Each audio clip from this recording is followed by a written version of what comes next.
परम पिता परमात्मा की अपार कृपा से जयपुर में ये मूल ज्ञान का सत्संग होने जा रहा है। बहुत बड़े भाग होते हैं उन जीवों के जो इस मूल ज्ञान के सत्संग को अपने पूरे जीवन काल में एक बार भी सुन पाते हैं, और उससे भी बड़े भाग होते हैं उन जीवों के जो इस सत्संग को थोड़ा सा भी समझ पाते हैं, क्योंकि ये सत्संग समझना आम इंसान के बस की बात नहीं है। ये कोई वो सत्संग नहीं है कि राम जी की कथा सुना दी, शंकर जी की कथा सुना दी, कृष्ण जी की लीलाएं बता दी, तालियां बजवा दी, जयकारे लगवा लिए, चढ़ावा चढ़वा लिया, हो गया काम। ये वो सत्संग नहीं है। ये वो सत्संग नहीं है जिसमें कथा कहानियां चलती हैं। ये वो सत्संग है जिसमें हमें उस असीम ताकत, उस असीम पावर का, उस आत्म देव का जिक्र समझ में आता है। ये वो सत्संग है जहां पे हमें पता लगता है कि आत्मा नाम की भी कोई चीज है जो चींटी से लेके हाथी तक, हाथी से लेके वेल मछली तक, ये जीवाणु विषाणु कीटाणु, ये देवी देवता भैया भवानी पितर, जितना भी तुम्हें कुछ दिखाई दे रहा है, जो भी तुमने अपने जीवन में कुछ सुना है, उन सबको चला रही है। उन सबको चलाने वाली ताकत का क्या नाम है? आत्मा। तुम्हारे शरीर को सुबह से लेके शाम तक चला रही है, खिला रही है, पिला रही है, नहला रही है, धुला रही है। किसकी वजह से? आत्मा की वजह से। तो आज उसी आत्म ज्ञान का, उसी आत्मा के ज्ञान का आज यहां पे प्रचार होगा। तो सबसे पहले परमात्मा के नाम पे एक जयकारा लगाएंगे और फिर सत्संग शुरू करेंगे। बोलिए परमपिता परमात्मा की, सदगुरु बंदी छोड़ कबीर साहिब की, सभी संतों की, सभी भक्तों की, आज के आनंद की, सकल हंस को बंदगी, साहेब बंदगी, सतनाम। तो जैसा मैंने समझाया कि केवल एक आत्मा ही है जो हर शरीर को ताकत दे रही है, सब जीवों को इस दुनिया में जीवन दे रही है। अगर आत्मा ना हो तो यहां कुछ भी चलायमान नहीं रहेगा। तुम्हारे माता, तुम्हारे पिता, तुम्हारे भाई बंधु सखा, ये तुम्हें हिलते डुलते नजर आ रहे हैं ना, आत्मा की वजह से।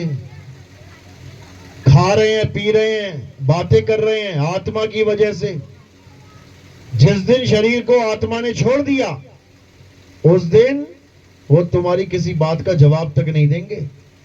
तुम रोते रह जाओगे, गिड़गिड़ाते रह जाओगे, पापा कुछ बोलो, मम्मी कुछ बोलो, ये आवाज ना निकलने वाली जो आज निकल रही है। किसकी वजह से? आत्मा की वजह से। इस दुनिया में जितने भी जीव तुम्हें दिख रहे हैं, ये सब आत्मा की ताकत से ही चल रहे हैं। इसलिए कबीर साहब ने अगर इस दुनिया में कोई ज्ञान दिया है जीवों को, तो कौन सा ज्ञान दिया है? आत्म ज्ञान। कह रहे जल में मीन प्यासी, मोहे देखत आवे हासी, आत्म ज्ञान बिना नर भटके, कभी काबा कभी काशी। कहते हैं आत्मा के ज्ञान के बिना ये नर रूपी जीव ये गली गली में भटक रहा है, ये मंदिर मस्जिद गुरुद्वारों में भटक रहा है, ये तीर्थ स्थानों पे भटक रहा है, ये हर जगह भटक रहा है। इसको चैन नहीं मिल रहा। कभी एक दर पे जाता है, कभी दूसरे दर पे जाता है, ये दर दर का भिखारी बन गया है, केवल एक ज्ञान ना होने के कारण। और उसका क्या नाम है? आत्म ज्ञान। इस आत्मा का ज्ञान जब तक तुम्हें नहीं हुआ, तब तक किसी की खोज समाप्त नहीं हो सकती, किसी की दौड़ समाप्त नहीं हो सकती। कभी इधर भागोगे, कभी उधर भागोगे। तो साहिब यही समझा रहे हैं कि जब लग ना चीनोगे आत्म, तब लग ना मिली है परमात्म, आत्म चीने परमात्म चीने, संत कहावे सोए और यह भेद काया से न्यारा, बूझे बिरला कोई।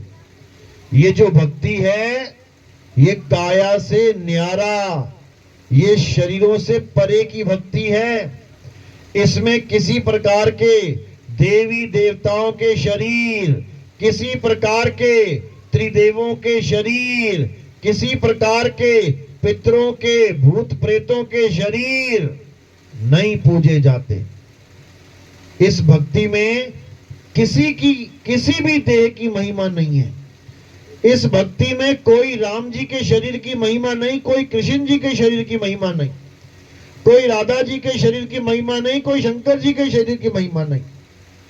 किसी शरीर की महिमा नहीं है। यहां किसकी महिमा है? यहां केवल एक ही देव है, देवों का देव है। कौन है? देवों का देव महादेव आत्मदेव। ये आत्मदेव है। बिना इसके ना तो शंकर जी हिल डुल सकते हैं, बिना आत्मदेव के ना तो राम जी कृष्ण जी चल फिर सकते हैं। समझ लो, बिना आत्मा के कोई चल सकता है क्या? एक भी जीव नहीं चल सकता। इसी आत्मा की महिमा जो भगवान कहला रहे हैं वो गाते हैं। कृष्ण जी भगवान कहलाते हैं। गीता पढ़ के देखो क्या लिखा है। हे अर्जुन, इस दुनिया में अगर कोई सत्य है तो वो आत्मा है। ये नहीं लिखा कि वो मैं हूं, ये नहीं लिखा कि वो भोले शंकर हैं। इस दुनिया में कोई सत्य है तो वो शिव है, ये नहीं बोला। क्या बोला?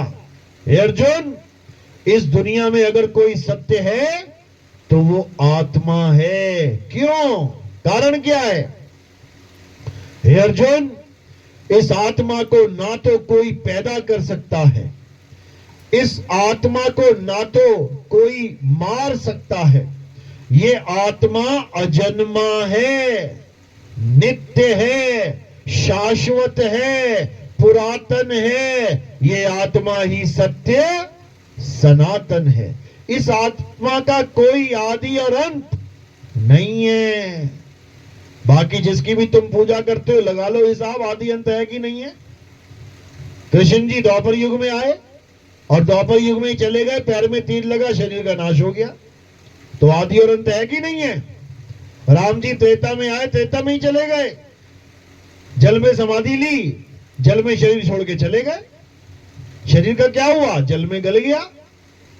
लेकिन आत्मा, आत्मा वो है जिसे ना तो कोई शस्त्र काट सकता है, ना अग्नि जला सकती है, ना वायु सुखा सकती है, ना जल भिगो सकता है। इस आत्मा को जल गला नहीं सकता। ये आत्मा ऐसी ताकत है। लेकिन दुख के साथ ये कहना पड़ रहा है कि ये ज्ञान हमारे ग्रंथों में हजारों साल से है। ज्ञान तो ग्रंथों में पड़ा हुआ है, लेकिन ज्ञानी कोई नहीं मिल रहा है। ज्ञानियों का अकाल पड़ गया है। ज्ञान तो भरपूर है ग्रंथों में, लेकिन ग्रंथ पढ़ने के बाद भी कोई नहीं समझ पा रहा कि इस आत्मा को कैसे जाने। केवल लिखा हुआ पढ़ने से थोड़ी नहीं पता लग जाएगा। लिखा हुआ पढ़ने से अगर आत्मा, लिखा हुआ तुमने पढ़ लिया और तुम्हें ज्ञान हो जाए तो एक भी पत्थर की मूर्ति पूजी ना जाती। सारे गीता पढ़ते हैं, अरे जो गीता पढ़ रहे हैं वही पत्थर पूज रहे हैं। अगर गीता पढ़ने से ज्ञान हो जाता, इनको आत्मा का ज्ञान हो जाता, तो कोई पत्थर पूजता ही नहीं। पत्थर और आत्मा का कोई मेल है कि पत्थर और आत्मा का कोई मेल है? समझो बात को। पत्थर वो है जो हिल डुल भी नहीं सकता। आज छत पे एक पत्थर रख दो, 10 साल बाद जाओगे ना, वहीं पड़ा मिलेगा, 1 इंच भी नहीं हिलेगा अपनी मर्जी से। और आत्मा ये सारे संसार को हिला रही है, डुला रही है, चला रही है। समझो, फर्क जानो इसको। तुमने उसको भगवान मान लिया जो 1 इंच नहीं हिल सकता। हिलना तो छोड़ो, जिसके मुंह में लड्डू लगा लो वो लड्डू ना खा सकता। तुम लड्डू लगा के गए, इतने में कोई बर्फी वाला आ गया, बर्फी लगा के चला गया, और कोई आ गया पिस्ता वाला, पिस्ता लगा के चला गया। वो मुंह पे ही जमता जाएगा, ये गोला बन जाएगा। उसके बाद कौन खाएगा? कोई कुत्ता आएगा गली से, देखेगा कोई नहीं है, जाके मुंह से निवाला छीन के ले जाएगा। तुम ऐसे भगवान की पूजा करने लग गए। क्यों करने लग गए? क्योंकि आत्मा का ज्ञान नहीं मिला, आत्मा की बात बताने वाला कोई नहीं मिल रहा है, इसलिए पत्थर के भगवान मान बैठा है। कबीर साहब क्या समझा रहे हैं? अरे पाथर पूजे हरि मिले तो मैं पूजूं पहाड़। अगर पत्थर पूजने से हरि मिल जाए तो मैं पहाड़ पूजूंगा, बड़ा वाला हरि मिलेगा, छोटे से पत्थर से मेरा क्या बनेगा। और वहां से ये चाकी भली जो पीस खाए संसार, उससे तो ये चक्की भली है जो कम से कम हिंदू, मुस्लिम, सिख, ईसाई, जैन, बौद्ध, पर भगवान को मानने वाला, भगवान को ना मानने वाला, सारे उससे प्रेम करते हैं। एक चक्की है गांव में, अगर खराब हो गई ना तो सबके घर में चर्चा होने लग जाएगी। अरे वो चक्की खराब हो गई, आटा पिसवाना था, अब कहां लेके जाएंगे। हर घर में ही चर्चा होने लग जाएगी। अगर 50-50 किलोमीटर तक और कोई चक्की ना हो, तुम्हें पता लग जाएगा चक्की की अहमियत क्या होती है। इसलिए अगर पत्थर पूजना है तो चक्की पूज लो, अच्छा रहेगा। सबके काम चल रहे हैं, लेकिन कहो कि केवल मंदिर वाला पत्थर पूजना है तो भैया कुछ होने वाला नहीं है। अरे जिसको खुद नहलाना पड़ रहा है, धुलाना पड़ रहा है, सुखाना पड़ रहा है, वो तुम्हारी इच्छाएं कैसे पूरी करेगा बताओ। अपनी इच्छा नहाने की हो रही है लेकिन नहा नहीं पा रहा है, पंडित जी आके नहला रहे हैं उसको, बताओ। अपनी इच्छा खाने की होगी, खा नहीं पा रहा है। नाक पे मक्खी बैठ गई, उड़ा नहीं पा रहा है। तुम्हारे नाक पे मक्खी बैठ जाती है, तुम्हारे होठों पे मक्खी बैठ गई, कितनी देर बैठने दोगे उसे? उसी वक्त हाथ आएगा घूम के, और भगवान के मुंह पे लड्डू लगा के चले गए, 50 मक्खी बैठ गई लड्डू के ऊपर। एक बार भी 8-8 हाथ हैं, एक हाथ भी नहीं आएगा मक्खी उड़ाने के लिए। ऐसा कैसा भगवान है भाई? इसको कैसे भगवान मान लिया? ये पत्थर हैं, ये तुम्हारी आस्था का दुरुपयोग किया जा रहा है। तुम्हें भगवान से प्यार था, पत्थर से नहीं। तुम्हें राम से प्यार था, श्याम से प्यार था, हनुमान से प्यार था, शंकर जी से प्यार था, पत्थर से नहीं। तुम्हें पत्थर बनवा के पुजवा दिए गए, जबकि ये कौन है? कौन है राम? कौन है श्याम? कौन है हनुमान? आत्मा है। पढ़ो गीता में क्या लिखा है? हे अर्जुन, मैं अजन्मा हूं, मेरा कभी जन्म नहीं होता। ये हो गया सत्य स्वरूप उनका। और एक असत्य स्वरूप है, वो क्या है? हे अर्जुन, तेरे और मेरे कई जन्म हो चुके हैं, तू नहीं जानता पर मैं जानता हूं। ये कौन सा स्वरूप है? असत्य स्वरूप है। तेरे मेरे कई जन्म हो गए हैं, इसका मतलब क्या है? यानी कृष्ण जी केवल एक कृष्ण जी नहीं है कि द्वापर में आ गए कृष्ण जी, तुम उसको कृष्ण मानने लग गए हो। उसके और भी रूप हैं। कौन कौन से हैं? मत्स्य अवतार, सतयुग में जो मछली का अवतार हुआ था। कुर्म अवतार, जो कछुए का अवतार हुआ था।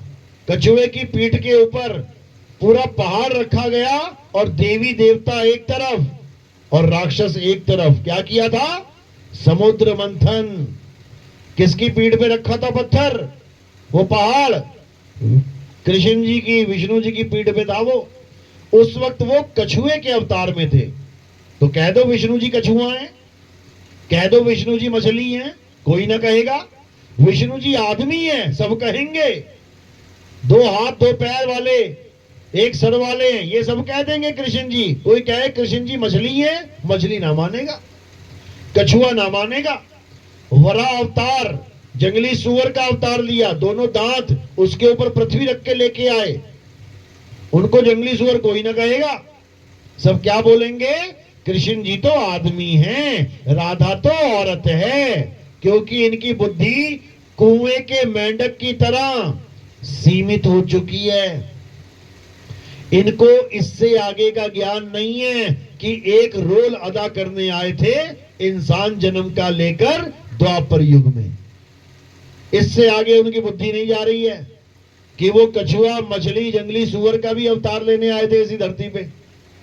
समझ लो, यानी मेरे असत्य स्वरूप तो कई हैं, कईयों का जन्म हुआ, कईयों का मरण हुआ, तीर लगा पैर में, नरसिंह अवतार लिया, आधा आदमी आधा जानवर, अवतार तो ले लिया खंभा फाड़ के।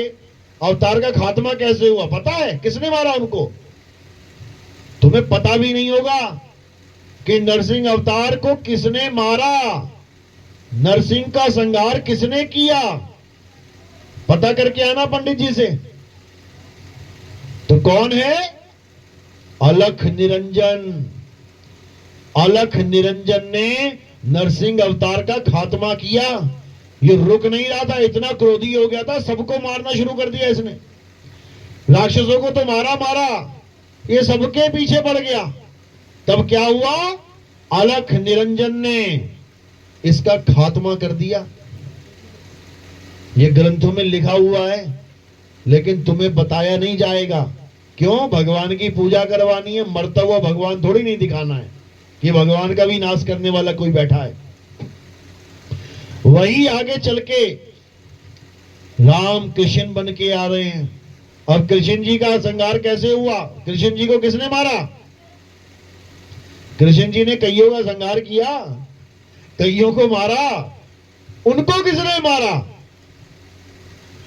उसको बहेलिये ने मारा, एक शिकारी ने मारा। कहां मारा तीर उसने? पैर में। क्यों मारा तीर? क्योंकि पिछले जन्म में राम बन के, कृष्ण जी ने राम बन के बाली के तीर मारा था छुप के। तीर तो रावण के भी मारा था। रावण ने आगे क्यों नहीं मारा दोबारा? क्योंकि रावण और राम का जो युद्ध था वो मर्यादित युद्ध था। दोनों बिल्कुल सही मर्यादा में लड़ रहे थे, क्षत्रिय धर्म का पूरा पालन कर रहे थे। लेकिन जब बाली के साथ राम जी का आमना सामना हुआ तो राम जी ने मर्यादा भंग कर दी। राम जी ने मर्यादा भंग कर दी। कैसे? पेड़ के पीछे छुप के दोनों भाइयों को लड़ते हुए बीच में तीर मार के उसको जान से मार दिया। ये क्षत्रियों की मर्यादा नहीं है। ये युद्ध का जो नियम है वो नहीं है कि तुम दो लोगों को, वो भी निहत्थे, आपस में लड़ रहे हो और तुम बीच में आके उनको गोली मार दो या उनको तीर मार दो। ये कोई मर्यादा नहीं है भाई, ये भंग है। और मर्यादा जो भंग करेगा उसको सजा मिलेगी। कौन देगा? अलख निरंजन। वो किसी को नहीं बख्शता। जो गड़बड़ करेगा उसको फल मिलेगा, फिर चाहे राम हो चाहे कृष्ण जी हो। तो राम जी ने जो मर्यादा तोड़ी तो बाली ने मरते मरते श्राप दे दिया राम जी को। क्या दिया? कि हे राम, जैसे तूने मुझे धोखे से मारा है, तुमने क्षत्रिय धर्म को भंग किया है, वैसे ही मैं तुम्हें एक दिन तीर मारूंगा। ये कह के चला गया। अब जो श्राप दिया वो तो लगना ही है। ये श्राप ना छोड़ता पीछा। कितने युग तक पीछा किया श्राप ने? एक युग तक। एक युग के बाद राम जी आए कृष्ण बन के, श्राप ने पीछा ना छोड़ा। और तुम सोच रहे हो मैं भगवान जी की पूजा करता हूं, मुझे कोई श्राप नहीं लगेगा और मुझे कोई दुख नहीं आएगा। अब भगवान जी का श्राप पीछा नहीं छोड़ रहा, तेरा कैसे छोड़ेगा? तुम सारी दुनिया को दुखी कर रहे हो, सोच रहे हो मैं तो पूजा करता हूं खाटू श्याम की, हारे का सहारा खाटू श्याम हमारा। वो तो एक राक्षस था, जिसका गला कृष्ण जी ने पहले ही कटवा लिया। राक्षस था कि नहीं था वो? तुम राक्षस के सहारे बैठे हो बचने के लिए, यहां कृष्ण जी को तीर खाना पड़ रहा है, कौन बचाएगा तुम्हें? पता है ना खाटू श्याम कौन थे? कौन थे? राक्षस थे। हिडिंबा के, कौन था हिडिंबा के? पोते। हिडिंबा कौन थी? राक्षसनी थी, तुम्हारे राजस्थान की थी वो। तुम्हारे ही राजस्थान की थी। जहां वो मिली थी मैं गया था वहां पे, मैं यही देख रहा था मुझे ना मिल जाए कहीं कोई हिडिंबा।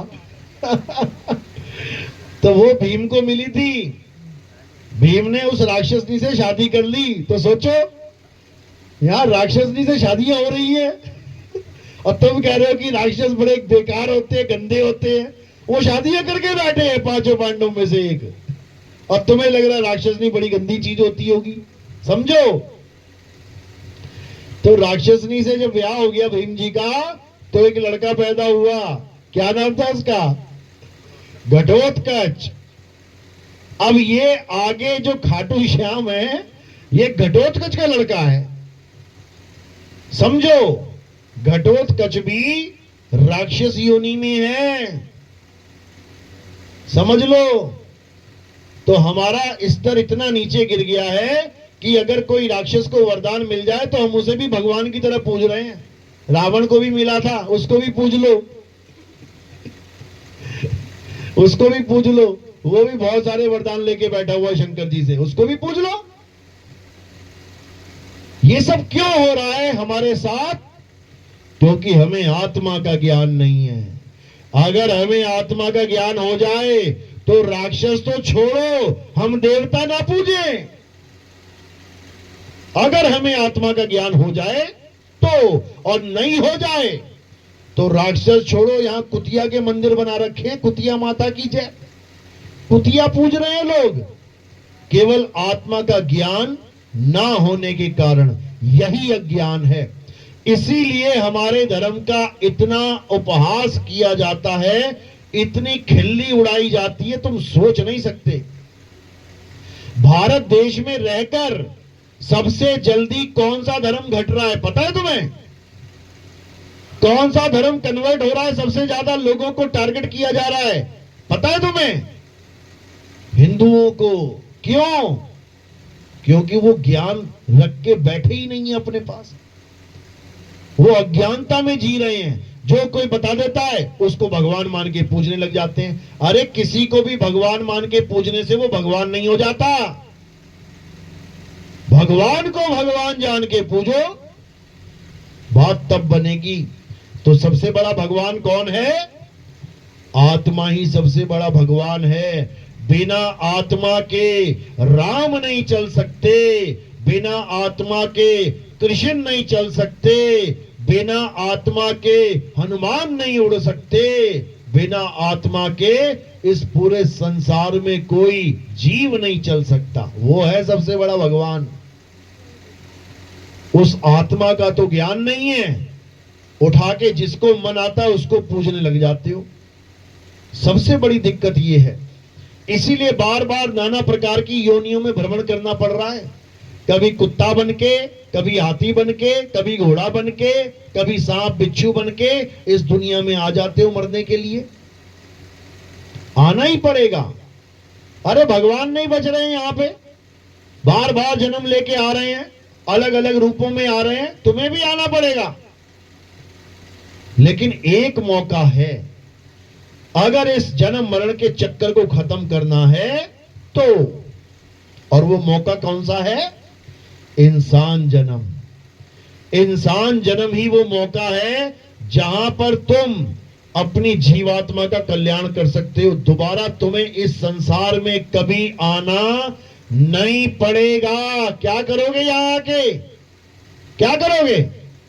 बड़ा मजा आ रहा है इस दुनिया में। बैठे बैठे भूकंप आ जाता है, वो सोते सोते मर जाते हैं लोग। रात में सोते सोते सुनामी आ गई, सुबह लाशें बिछी हुई हैं, तैर रही हैं पानी में। बैठे बैठे आसमान से गोले गिर रहे हैं, आग के, बिजली गिर रही है, बैठे बैठे बादल फट जाता है, पूरा गांव बह जाता है। बड़ा मजा आ रहा है यहाँ पे, बड़ी अच्छी जगह आ गए हो। स्विट्जरलैंड गए, ये मजे करने आए हो। यहां पल पल मौत खड़ी है। वो देखो कश्मीर में गए थे लोग घूमने, पार्टियां मनाने, क्या हुआ? लाशें आ रही है घर को, रो रहे हैं लोग। क्यों? क्योंकि यहां पल का भरोसा नहीं है, पल का भरोसा नहीं है। इल्जाम किसी मुसलमान पे नहीं दे सकते कि मुसलमान ने मार दिया। अरे तुम्हारा भगवान है, भगवान बचा क्यों नहीं पाया? फिर तो मुसलमान भगवान से भी बड़ा हो गया। तुम पूजा कर रहे हो भगवानों की, दिन रात तुम अगरबत्ती धूप लगा रहे हो, तुम मंदिर में मंदिर बना रहे हो, और मुसलमानों की गोलियों से तुम बचा ना पाए भगवान अगर तुम्हें, तो क्या फायदा ऐसे भगवान को पूजने का? भगवान को क्यों पूछते हैं? हे भगवान मेरी और मेरे परिवार की रक्षा करना। कर ली क्या? कर ली रक्षा? अरे वो तो कश्मीर था, चलो मान लिया मुसलमानों का मेन क्षेत्र है। तुम कुंभ में आ जाओ, कुंभ में तो तुमने मुसलमान की एंट्री भी बंद कर दी थी, एक भी मुसलमान नहीं था वहां पे। तो क्या बच गए? बच गए क्या? भगवान की नगरी में घुस के काल भगवान ने मारा तुम्हें। क्योंकि ये दुनिया ही काल की है, यहां एक पल का भरोसा नहीं है कि यहां बाहर और अंदर कब क्या हो जाए। समझो बात को। इसीलिए कबीर साहब कह रहे हैं, रहना नहीं देश बेगाना है। ये हमारे परमात्मा का देश नहीं है।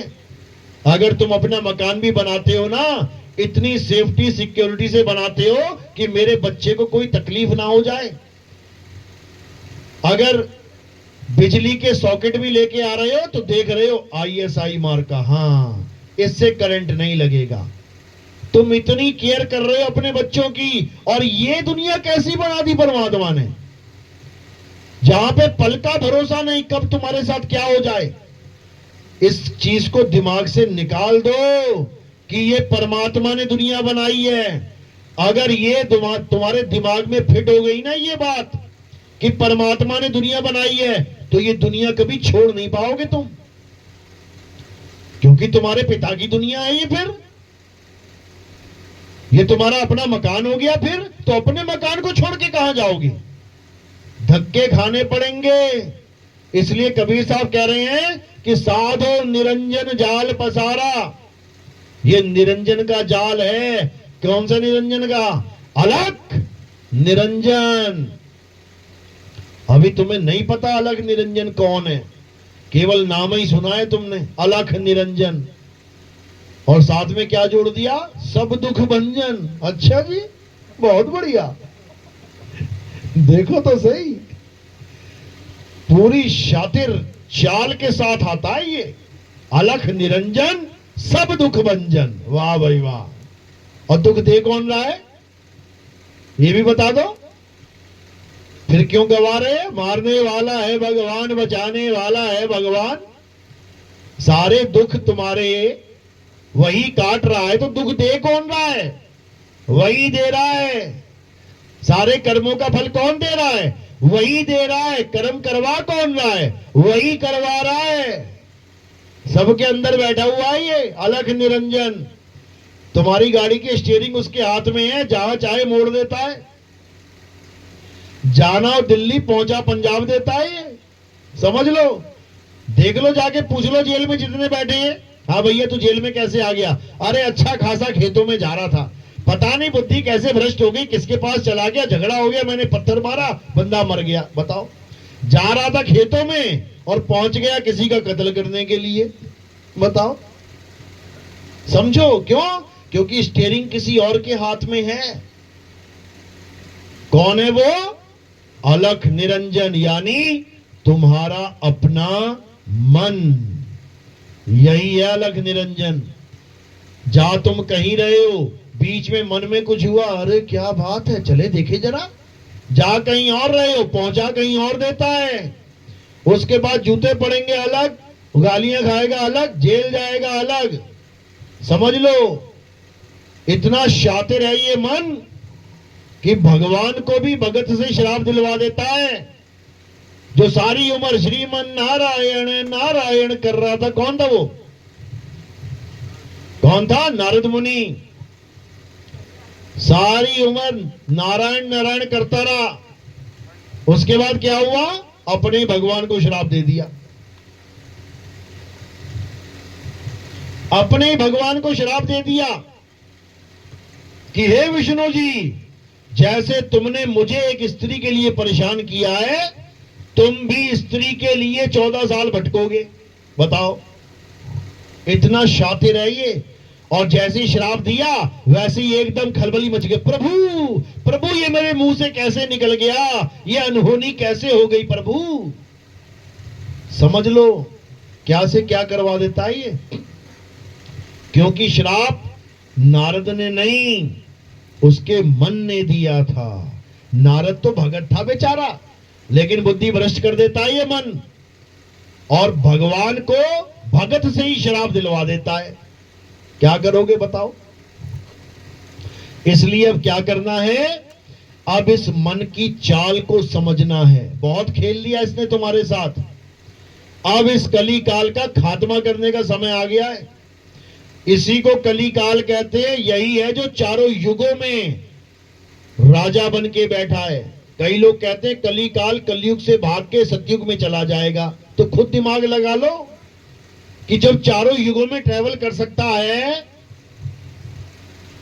तो वो कितना शातिर होगा, कितना पावरफुल होगा। वही है अलख निरंजन।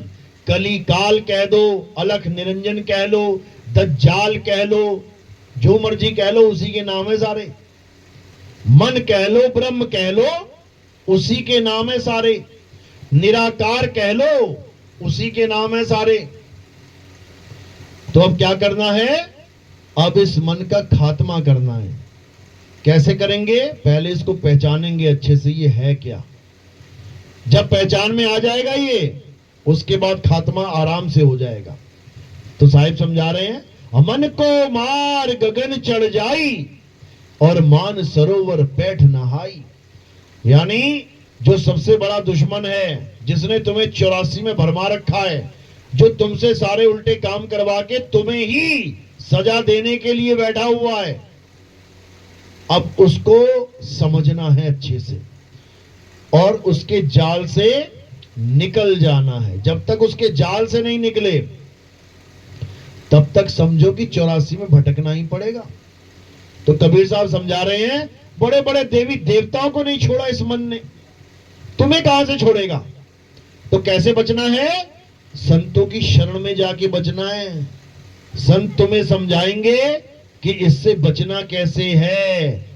फंस तो तुम गए इसके चक्रव्यूह में, लेकिन निकलने का रास्ता केवल संत जानते हैं और कोई नहीं जानता। कोई देवी देवता नहीं निकल पाए इसके जाल से, तुम्हें क्या बताएंगे वो निकलने का रास्ता। केवल कबीर साहब समझाते हैं आके कि इस निरंजन ने ऐसा जाल बुन दिया है कि बड़े बड़े धराशायी हो गए। लेकिन अगर मालिक की कृपा हो जाए, संतों की शरण मिल जाए, तो तुम बड़े आराम से इसके जाल से निकल जाओगे, बड़े आराम से निकल जाओगे। कैसे? जैसे अभिमन्यु चक्रव्यूह में घुस तो गया, लेकिन उसको तोड़ नहीं पाया, निकल नहीं पाया बाहर। क्यों नहीं निकल पाया? क्योंकि घुसने का तो ज्ञान उसने प्राप्त कर लिया था, लेकिन निकलने का ज्ञान जब उसके पिता बताने लगे तो उसकी मां को नींद आ गई। यही बताया जाता है ना कि गर्भ में थे अभिमन्यु और अर्जुन अपनी बीवी को, अपनी पत्नी को चक्रव्यूह में घुसने और निकलने का ज्ञान समझाने लगा। आधा ज्ञान तो सुन लिया और आधे में उसकी बीवी को नींद आ गई। तो अभिमन्यु भी अर्ध ज्ञानी रह गया, आधा ज्ञानी आधा अज्ञानी। अब घुसने को तो घुस गया वो, क्यों? ज्ञान सुन रखा था, लेकिन निकलने का रास्ता नहीं पता था। सब कुछ आता था उसको, तीर कमान भी आएंगे कहां, भाई मुझे तो नहीं पता, किसी और से पूछ लेते हैं। तुम सारी दुनिया में पूछ लो कि मरने के बाद कहां जाना है, क्या बोलेगा ज्यादा से ज्यादा बंदा? अरे गोलोक में चलेंगे, अरे शिवलोक में चलेंगे, अरे ब्रह्मलोक में चलेंगे, सतलोक में चलेंगे। बस तुम इनसे इतना पूछ लेना कौन सी दिशा में है ये जिसका नाम ले रहे हो तुम, स्वर्ग का, महास्वर्ग का, ये पूरब दिशा में है कि पश्चिम दिशा में, उत्तर दिशा में कि दक्षिण दिशा में, ये आसमान में है कि पाताल में है? कहां ये? देखो कैसे मुंह छुपाते फिरते हैं। इनको कुछ नहीं पता कि जाना कहां है। कई लोग कहते हैं हम तो गोलोक में जाएंगे, कृष्ण जी के पुजारी। उनको पूछो ना कहां जाओगे, ऐसा तोते की तरह रटा रखा है कि गोलोक में ही जाना है। वहां जाके क्या होगा? वो परम धाम है, वहां आनंद ही आनंद है, आराम ही आराम है। अच्छा जी, सुदामा भी गया था गोलोक में आराम लेने, आनंद लेने। क्या हुआ वहां पे? राधा ने शराब दे दिया, राक्षस बन के आना पड़ गया, शंख चूड़ राक्षस बन के जन्म लेना पड़ गया। गोलोक में जाने का मजा है, तुम भी चले जाओ। कृष्ण जी के परम मित्र को नहीं छोड़ा राधा ने, शराब दे के राक्षस बना दिया। तुम क्या मामा के लड़के लगते हो कृष्ण जी के? इतना बुरा हाल है। हर लोक में कहीं भी चले जाओ लग जाएगा पता, क्योंकि सारे लोक माया के लोक हैं। ये माया प्रधान लोक हैं, यहां माया का खेल चलता है। कबीर साहब ने अपनी बाणी में समझा रखा है, लेकिन समझ में नहीं आ रहा किसी को। अरे काया भेद किया निर्वारा, ये सब रचना पिंड मंझारा, माया अवगति जाल पसारा, सो कारीगर भारा है। आदि माया कीनी चतुराई, झूठी बाजी पिंड दिखाई, अवगति रचना रची अंडमाही, और वाका प्रतिबिंब डाला है। ये गोलोक, शिवलोक, ब्रह्मलोक, फलाना लोक, ढिकाना लोक, ये सब माया का खेल है। ऐसा नाच नचाएगी तुम्हारी हालत खराब हो जाएगी। इसलिए अब ना कहीं आना, ना कहीं जाना, रूप में रूप समाना, आपे में आप समाना। बस इतना सा काम है। अपने स्वरूप में सिद्ध हो जाओ, अपने स्वरूप में स्थिर हो जाओ, माया का खेल ही खत्म हो जाएगा। जिस माया से तुम बचना चाहते हो ना, तुम उसी की पूजा में लगे हुए हो, इसलिए बच नहीं सकता कोई भी। तो क्या करना है? माया से परे उस आत्म देव को जानना है, जहां माया की दाल गलने वाली नहीं है, उसको जानना है। तो कबीर साहब क्या कह रहे हैं? जब लग ना चीनोगे आत्म, तब लग ना मिली है परमात्म। आत्म चीने तो परमात्म चीने, और संत कहावे सोए, यह भेद काया से न्यारा। काया का खेल नहीं है यहां पे कि तुम गोलोक में भी कृष्ण जी और सुदामा जी बन के बैठे हो, वहां पे यहीं रह जाएगा तुम्हारा शरीर। ये सारा शरीर यहीं जल जाएगा, फूक जाएगा। शरीरों का खेल नहीं है ये। तो कह रहे हैं यह खेल शरीरों से परे का है, आत्म देव का खेल है ये आत्मा का खेल है। यहां काया नाम की कोई चीज नहीं है, काया खेल खत्म। तो कबीर साहब यही समझा रहे हैं, तुम्हें तुम्हारा असली स्वरूप बता रहे हैं। क्या स्वरूप है तुम्हारा? ये आदमी औरत मत मान लेना अपने आप को, मैं आदमी हूं, मैं औरत हूं। क्या है आदमी औरत?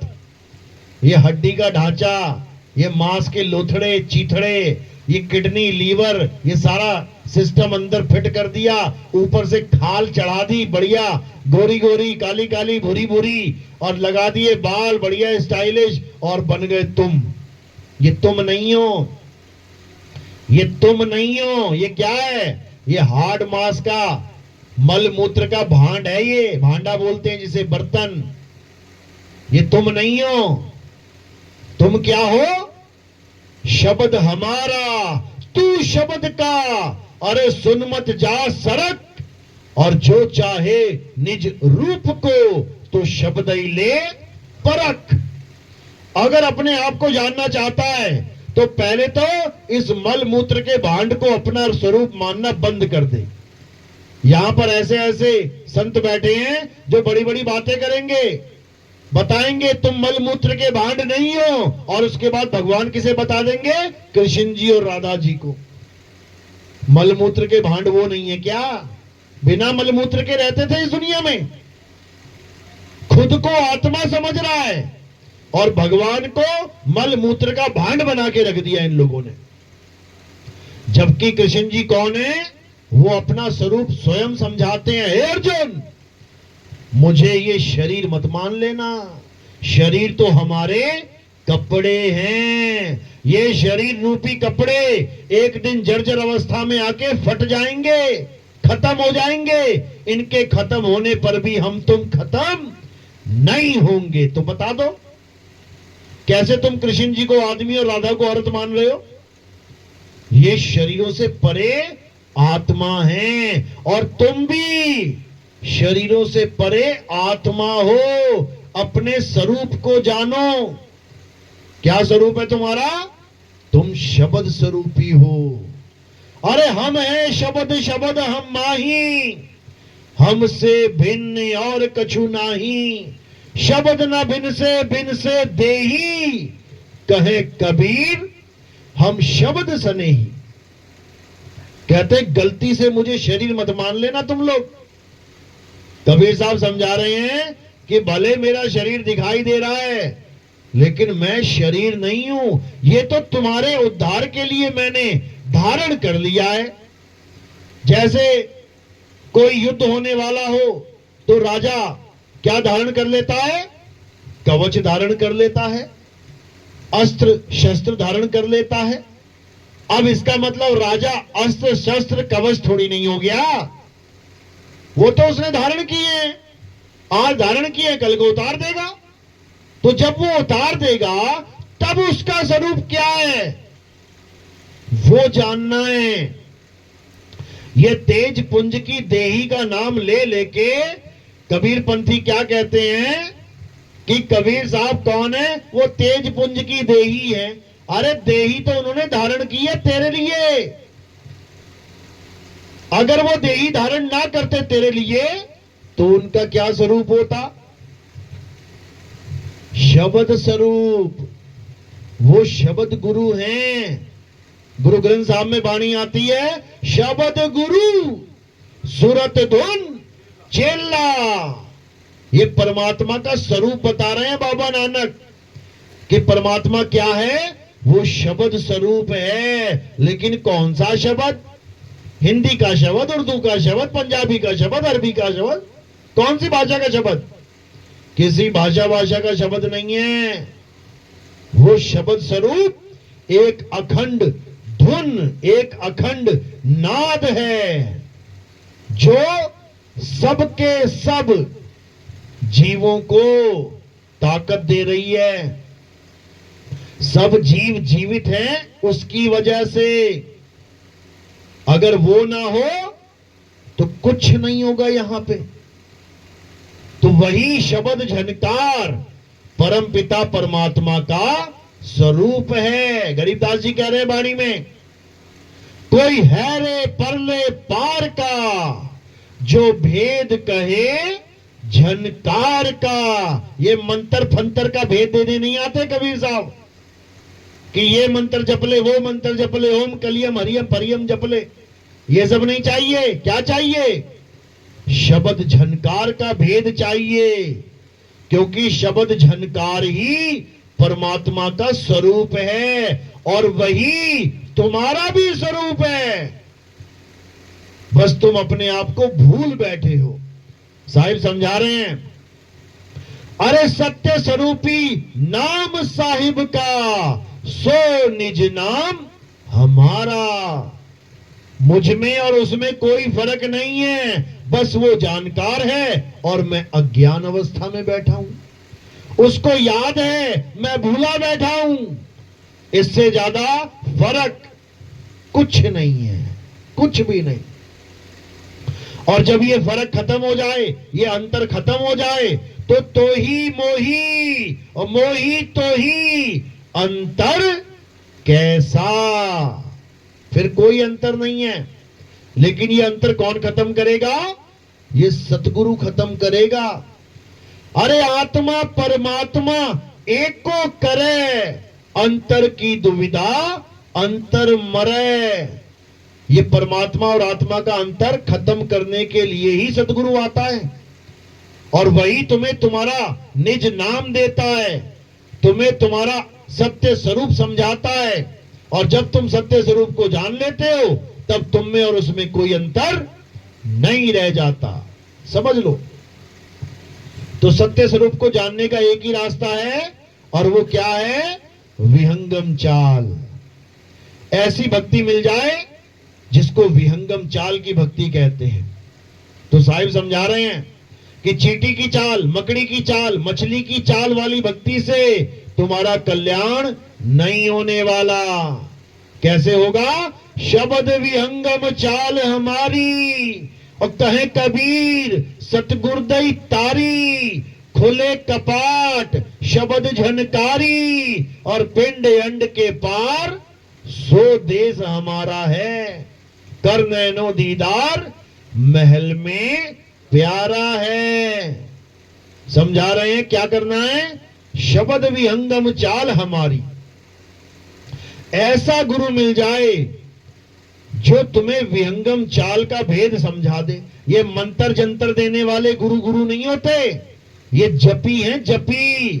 जो तुम्हें मंत्र जपवाए वो है जपी। जो तुमसे भक्ति यानी तपस्या करवाए वो है तपी। जो तुम्हारा घर बार छुड़वा के जंगल भिजवा दे वो है सन्यासी। तो इन जपी तपी सन्यासी से सावधान रहना है। जो तुम्हें कहे कि तुम्हें राम चाहिए तो राम राम जप लो, तुम्हें श्याम चाहिए तो श्याम श्याम जप लो, तुम्हें हनुमान चाहिए हनुमान हनुमान जप लो। समझ लो, जपी है वो, जपी। वो सतगुरु नहीं है। जपी तुम्हें नाम जपवाता है, और सतगुरु तुमसे तुम्हारे ये नाम छुड़वाता है। छुड़वाता है सतगुरु। यानी तो हिंदू है, राम राम जप रहा है, छोड़ दे। तू मुसलमान है, अल्लाह अल्लाह कर रहा है, छोड़ दे। तू सिख है, वाहिगुरु वाहिगुरु कर रहा है, छोड़ दे। और तू ईसाई है, गॉड गॉड के पीछे लगा हुआ है, छोड़ दे। तो करूं क्या? अपनी आत्मा को जान। जिस आत्मा की वजह से तेरे मुंह से जय श्री राम, अल्लाह अकबर, सत श्री अकाल, हालेलुया, यहोवा यहोवा निकल रहा है। किसकी वजह से? आत्मा की वजह से। आत्मा की वजह से तेरे मुंह से हिंदी, पंजाबी, उर्दू, फारसी, अरबी, बंगाली, गुजराती, राजस्थानी, कितनी भाषाएं निकल रही हैं आत्मा की वजह से। तो आत्मा को तो जान नहीं पा रहा है, और आत्मा से निकलने वाली ये सारी आवाजों को पकड़ के बैठ गया, ये सारे मंत्रों को जंत्रों को पकड़ के बैठ गया। सोच रहा है राम राम करने से राम मिल जाएगा। अगर राम राम करने से राम मिल जाएगा तो पैसा पैसा जपने से पैसा भी मिल जाएगा। क्यों काम पे जा रहा है सुबह उठ के? पैसा पैसा कर ले, धन धन कर ले, काम बन जाएगा? नहीं करेगा कभी। यहां पे बुद्धि बहुत तेज चलेगी। अरे नहीं भैया, पैसा पैसा जपने से पैसा नहीं मिलता, दिहाड़ी करनी पड़ेगी जाके, तब शाम को रोटी मिलेगी हमें और बच्चों को, तब बुद्धि चल पड़ेगी। लेकिन जब इन जपियों के पास जाओगे तब काल भगवान क्या करता है? तुम्हारी बुद्धि के ताले लगा देता है। सोचने समझने की शक्ति खत्म कर देता है। फिर तुम्हें लगेगा हाँ, राम को पाना है तो राम राम ही उसका एकमात्र साधन है, जपना। बिल्कुल नहीं। कबीर साहब क्या कह रहे हैं? मोको कहां ढूंढे रे बंदे, मैं तो तेरे पास में। ना मंदिर में, ना मस्जिद में, ना काबे कैलाश में, ना मैं जप में, ना मैं तप में, ना एकांत निवास में। बताओ और क्या बोले वो? अब क्या तुम्हारे मंत्र बोल बोल के मना करें कि ओम कलियम हरियम शरियम नहीं जपना, राम राम नहीं जपना, वाहेगुरु वाहेगुरु नहीं जपना? अब ये लिखे क्या वाणी में? तब तुम्हारे दिमाग में घुसेगी कि कुछ नहीं जपना है। उन्होंने एक ही लाइन में खत्म कर दिया सारा खेल। नाम है जप में, अब कोई भी जप हो, किसी भी भाषा का जप हो, किसी भी प्रकार का जप हो, नहीं करना है। नाम है तप में, अब चाहे एक टांग पे खड़े होने वाला तप हो, अब चाहे भूखा रहने वाला तप हो, अब चाहे एक हाथ उठा के, देखा ना बाबा, एक हाथ उठा के गालियां दे रहा था सबको, एक हाथ उठा के, चाहे वो तप क्यों ना हो, चाहे पेड़ पे उल्टा लटकने वाला तप क्यों ना हो, चाहे कैसा भी तप क्यों ना हो, एक ही लाइन में खत्म। नाम है जप में, नाम है तप में, और ना एकांत निवास में। कि तुम कहो जी मैं घर बार छोड़ के जंगल में चला जाऊं तब परमात्मा मिलेगा। वो हिमालय में बैठे हैं बेचारे घर बार छोड़ के, कोई परमात्मा परमात्मा नहीं मिलने वाला किसी को। वहीं मर जाएंगे, खप जाएंगे, लाशें वहीं बर्फ में पड़े रह जाएंगी। क्योंकि परमात्मा किसी हिमालय पे नहीं बैठा जाके, परमात्मा किसी मंदिर मस्जिद में नहीं बैठा जाके। परमात्मा कहां है? मुंह को कहां ढूंढे रे बंदे, मैं तो तेरे पास में। वो बिल्कुल पास में है, लेकिन किसी को उसका ज्ञान नहीं है, इसलिए बेचारे धक्के खा रहे हैं जहान में। तो क्या करना है अब पत्थर पूजा छोड़ के, मंत्र जंतर तंत्र छोड़ के, हवन यज्ञ ये जितना भी पूजा व्रत सब छोड़ के, ये तीर्थ मूर्त सब छोड़ के क्या करना है? अब आत्म ज्ञान को जानना है, आत्म ज्ञान की बात करनी है। अब आत्मा में रमण करना है। अध्याय 3 17वां श्लोक क्या कहता है गीता का? हे अर्जुन, जो अपनी आत्मा में रमण करते हैं, जो अपनी आत्मा में तृप्त हैं, जो अपनी आत्मा में संतुष्ट हैं, उनके लिए कोई धार्मिक कर्म कर्तव्य लागू ही नहीं होता। वो एक बार भी मंदिर ना जाए सारी उम्र, एक बार भी फूल ना चढ़ाए शिवलिंग पर, एक बार भी दूध ना चढ़ाए शिवलिंग पर, उनको कोई नास्तिक नहीं कह सकता। क्यों? क्योंकि वो आत्मज्ञानी हैं। उनके ऊपर कोई फार्मूला लागू नहीं होता तुम्हारे धर्म का। अगर मुसलमान आत्मज्ञानी है तो मस्जिद जाने की जरूरत नहीं, कलमा पढ़ने की जरूरत नहीं, 5 टाइम की नमाज पढ़ने की जरूरत नहीं। अगर सिख आत्मज्ञानी हो जाए, उसको किसी गुरुद्वारे में जाने की जरूरत नहीं, उसको किसी बाणी कि कोई कहे कि बाणी ही पढ़ के मुक्ति होगी, किसी बाणी की जरूरत नहीं। अगर कोई ईसाई है, उसे किसी चर्च में जाने की जरूरत नहीं, उसे किसी ईसा मसीह की पूजा करने की जरूरत नहीं है। क्यों? क्योंकि वो अपनी आत्मा को जान लेते हैं। और परमात्मा का वास कहां है? तुम्हारी आत्मा में ही है। गुरु ग्रंथ साहब में क्या बोला गया है? अगर राम को पाना है तो कहां ढूंढो? आत्म में राम, राम में आत्म, चीनस गुरमुख विचारे। कि तुम्हारी आत्मा में राम छुपा हुआ है, उसको जान ले। उसके बाद राम में आत्म, उसी में रमण कर ले।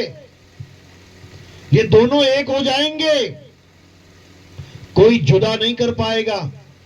तब समझना कि हां, अब कल्याण होगा, अब इस जन्म मरण का खेल खत्म होगा, अब जाके मुक्ति मिलेगी।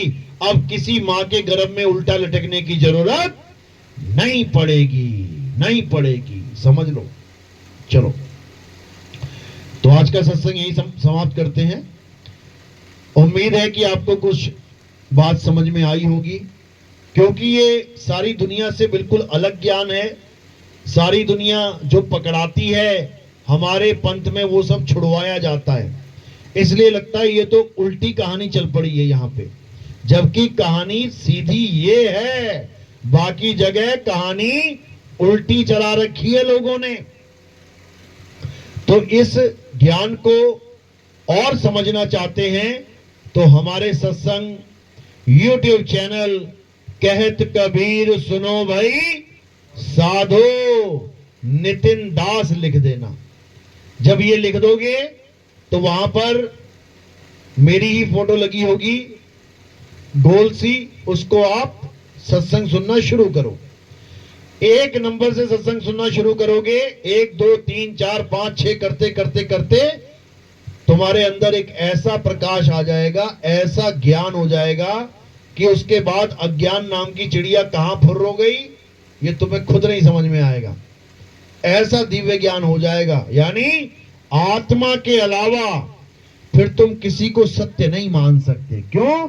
यही अटल सत्य है कि आत्मा के अलावा बाकी सब झूठ है, असत्य है, समझ लो। या फिर आप सीधे टाइप करेंगे नितिन दास के सत्संग, तो आपको अलग अलग चैनल्स के, क्योंकि हमारे नाम पे कम से कम 200-250 चैनल बने पड़े हैं, अलग अलग चैनल पे आपको अलग अलग वीडियोस दिखेंगी, सत्संग दिखेंगे, सब अपने ही हैं। ध्यान से सुनना, बात को समझना, 101% कल्याण होगा, मालिक की कृपा होगी। इन्हीं शब्दों के साथ मैं सत्संग को विराम देता हूं। बोलिए परमपिता परमात्मा की, सदगुरु बंदी छोड़ कबीर साहिब की, सभी संतों की, सभी भक्तों की, आज के आनंद की, सकल हंस को बंदगी, साहेब बंदगी सतनाम। और एक इंफॉर्मेशन देना चाहूंगा कि कबीर प्रगट दिवस जो जून में है वो गाजियाबाद में निर्धारित किया गया है, और गुरु पूर्णिमा जो जुलाई में है वो जोधपुर में इसका निर्धारण किया गया है। जो भी भगत कबीर प्रगट दिवस में या गुरु पूर्णिमा में आना चाहते हैं जोधपुर, वो अभी से अपना जो टिकट बुकिंग है वो करवा लें, ताकि बाद में दिक्कत होती है। तो इन दोनों जगह पे जो भी आना चाहता है वो इस महापर्व में शामिल हो सकता है। वो इन दोनों ही जो महापर्व है हमारे पंथ में चलते हैं, गुरु शिष्य की प्रणाली में चलते हैं, उसमें सम्मिलित हो सकता है। और उसी में नाम दीक्षा का भी आयोजन किया गया है, पहली और दूसरी दीक्षा वहीं दी जाएगी। तो जो भी आना चाहते हैं उनका भव्य स्वागत है। बोलिए परमपिता परमात्मा की सदा ही जय हो। सतनाम साहिब बंदगी की, किसी कैलेंडर की, किसी ऐसी जड़ वस्तु की जो हिले ना डुले, खाए ना पिए, बोले ना डोले, उसकी पूजा नहीं होती, उसकी आरती नहीं होती। हमारे यहां किसकी आरती होती है? जीवित गुरु की, जिंदा गुरु की, जो तुम्हें ज्ञान समझा सकता है। मूर्ति तुम्हें ज्ञान समझा देगी क्या? मूर्ति के आगे ग्रंथ रख देना, कहना मुझे बता दे क्या लिखा है इसमें, बता देगी क्या? वो जड़ है, जड़ है। जड़ की पूजा करोगे तो जड़ बुद्धि हो जाओगे, चेतन की पूजा करोगे तो चेतन हो जाओगे, समझ लो। तो हमारे यहाँ जीवित गुरु की पूजा होती है, आत्मदेव की पूजा होती है, उसकी आरती होती है। कैसे करनी है? थोड़े से फूल उठाने हैं, मेरे सिर के ऊपर रख देने हैं। हमारे यहाँ फूल सिर पे क्यों रखवाए जाते हैं? क्योंकि हमारा जो शरीर है, जड़ शरीर, कहां से कहां तक है? ये पैर के अंगूठे से लेके सिर की चोटी तक। तो ये फूल कहां रखे आपने? काया से परे, यानी ये आत्मदेव को समर्पित हो गए।